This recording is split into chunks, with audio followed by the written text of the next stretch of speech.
Amen. Bwana Yesu apewe sifa. Leo unafundisha somo la unapotoa sadaka yako tu unafunguliwa. Unapokuwa unatoa sadaka yako tu unakuwa unafunguliwa. Unapotoa sadaka ya Mungu, unapotoa sadaka kwa mtumishi wa Mungu unakuwa unafunguliwa. Bwana Yesu apewe sifa. Kwa pointi nzima ni kwamba unapokuwa unatoa tu sadaka unakuwa unafunguliwa. Ili upate kunielewa vizuri, ilikuwa ni jana mida ya jioni. Nitakupa ushuhuda kidogo ili upate kuelewa hili somo. Kwa nitakupisha kwa njia ya ushuhuda siku ya leo. Mungu mwema. Ilikuwa ni jana nikawa nimetoka, kwa sababu pia mimi ni mtumishi wa Mungu, lakini Mungu amenipa neema. Kuna shule naifundisha private English medium, iko airport ya kanda kunaifundisha. Sasa nikawa nimetoka pale jana jioni, nikawa nimeenda kufundisha watoto fulani kwao. Nikawa nimeenda kufundisha watoto, yule mama na watoto wawili, ana wa kike na wa kiume. Nikawa nimeenda kufundisha kwa ajili ya tuition, kwa sababu pia ukiangalia leo ni tarehe 7 mwezi wa 7. Shule nyingi zinafungua wiki hii, nyingine tarehe 6. Kwa hiyo kipindi cha likizo hiki tangia mwezi wa 7 kipindi cha likizo nilikuwa nafundisha. Kwa hiyo nikawa nimeenda nyumbani kwao kwa kumfundisha jana jioni. Jana ilikuwa tarehe 7 mwezi wa 7 hiyo mwaka 2023 mwaka huu. Jana hiyo jioni nikawa nimeenda kufundisha kwao.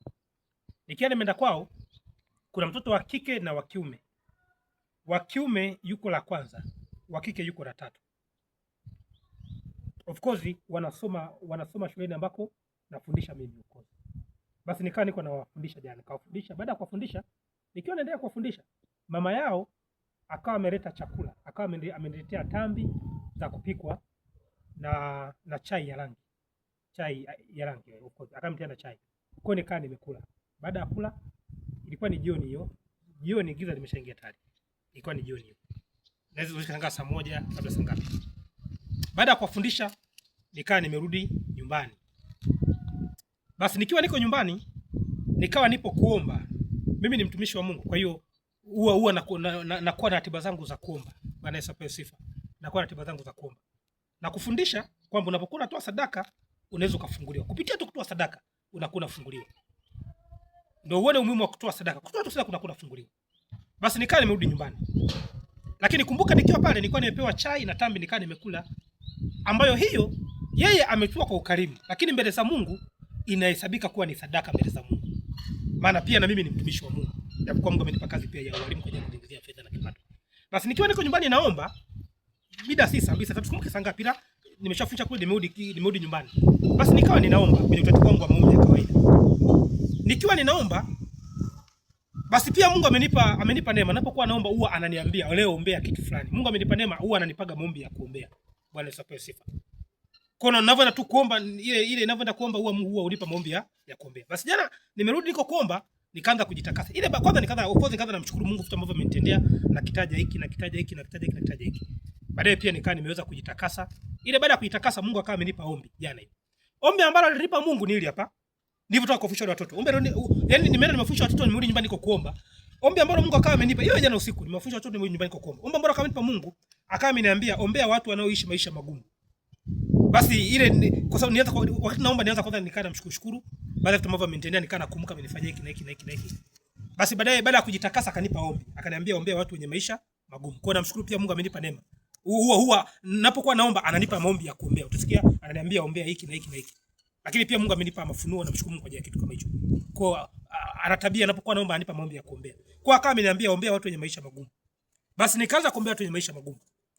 Nikiwa naombea watu wenye maisha magumu, nikiwa nipo naombea watu wenye maisha magumu. Sasa hapo ameniambia tu ombea watu wenye maisha magumu. Sasa hapo haijalishi wananijua siwajui, yani naombea tu watu wote wenye maisha magumu.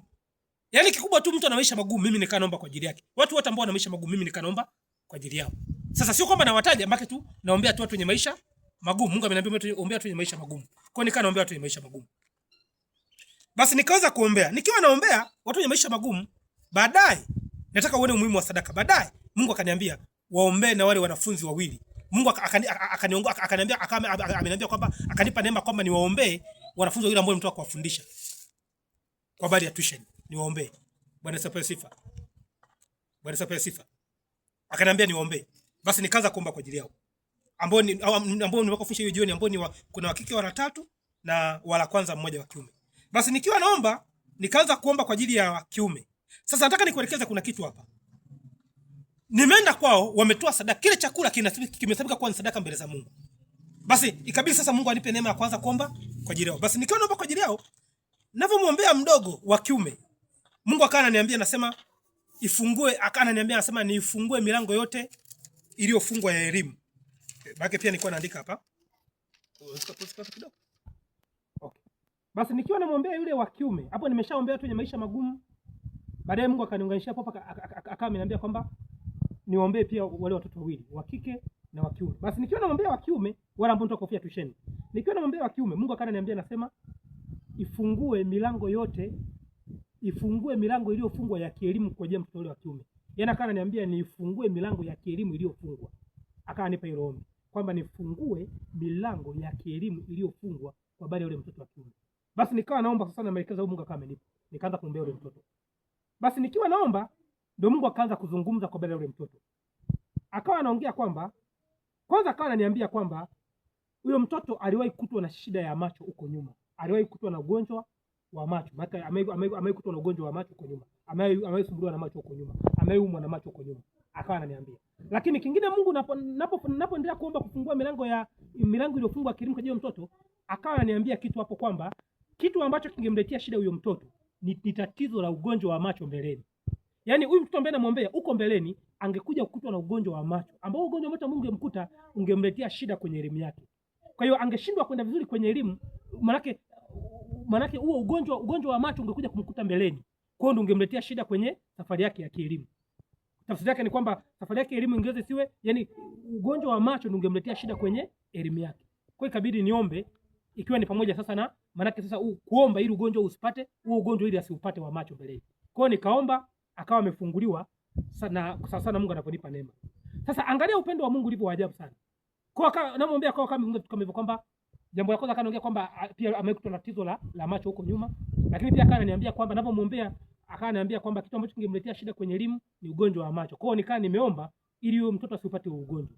Kwa hiyo kupitia tu maombi, kwa sababu kupitia tu mambo nikaa nimeomba, maana yake Mungu akawa niseme tu Mungu akataka kumfungua kupitia, ndio maana akaniambia omba kwa ajili. Kwa hiyo nikaomba, kwa mpaka hivi ninavyoongea na wewe ameshafunguliwa tayari. Sasa angalia upendo wa Mungu ulivyo mkubwa.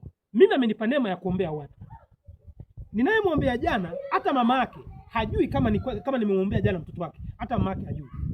Lakini kwa sababu Mungu ni mwenye upendo, ananipa neema kumwombea mtu ambaye yeye hajui kama nimeomba kwa ajili yake, lakini amefunguliwa kupitia maombi. Bwana Yesu apewe sifa. Huo ndo umuhimu wa sadaka. Kwamba nikiwa namfundisha, akaanza kutoa tu chakula chake pale nikala. Nimerudi nyumbani, niko kwa utaratibu wangu wa maombi ya kawaida. Mungu ananipa neema kama kawaida, ananiambia kwamba maka na tabia nikiwa naomba ananipaga maombi kwamba ombea ili leo, ombea ili. Kwa hiyo nikaa nimeombea ile ombi alionipa jana, lakini akamuunganisha na toa ule mama. Kwa hiyo nguvu inayokuja ni kwamba kupitia tu sadaka walioitoa, Mungu kupitia sadaka akafungua mlango wa mimi kuomba kwa ajili yao. Bwana Yesu sifa. Somo linaitwa unapokuwa unatoa sadaka unaweza kufunguliwa. Kwa hiyo huyu mama mwenye watoto wawili ambaye anafundisha kishindo tu wake ametoa chakula nimekula kwake, lakini mbele za Mungu imechukua kwa sadaka. Na Mungu akanipa neema ya kuomba kwa ajili ya watoto wake na wakawa wamefunguliwa. Sasa angalia upendo wa Mungu ulivyo mkubwa. Nikiwa nyumbani niko nyumbani kwa siri, napewa ombi kwa siri, napewa ombi kwa siri nyumbani, alafu ananipa neema ya kuomba kwa ajili ya watoto. Hata kama wenyewe hajui kama nimeomba kwa ajili yao, lakini wamefunguliwa. Kwa hiyo hivi ninavyoongea hapa, bado hata mamake sijamwambia kwamba nimeomba kuna hiki na hiki na hiki, lakini tu nimeamua nikizungumze. Mungu akawa ananipa neema kwamba nikushirikishe, iwe ni ushuhuda kwako kwamba kupitia kutoa sadaka tu unafunguliwa. Bwana Yesu apewe sifa. Bwana Yesu apewe sifa. Basi unaweza kaona pia, ndio maana pia hata wanafunzi wa Yesu Kristo pia na wao anapokuwa anawatuma kule nendeni, basi Mungu awabariki sana, nisiende mbali sana. Kwa hiyo ndivyo tu unapokuwa unatoa sadaka unafunguliwa. Mungu akubariki sana. Naitwa ndugu wako Nyingi.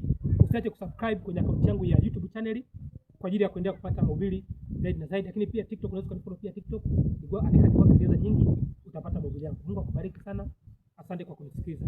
Namba yangu ya simu ni 0745 47 51 88. Ya Tigo 0710 85 88 00. Lakini pia sadaka yako unaweza kutuma. Mungu akubariki sana pia. Lakini ukiwa unahitaji huduma pia unaweza pia ukanitafuta kwa namba hizo. Mungu akubariki sana kwa kusikiliza. Amen.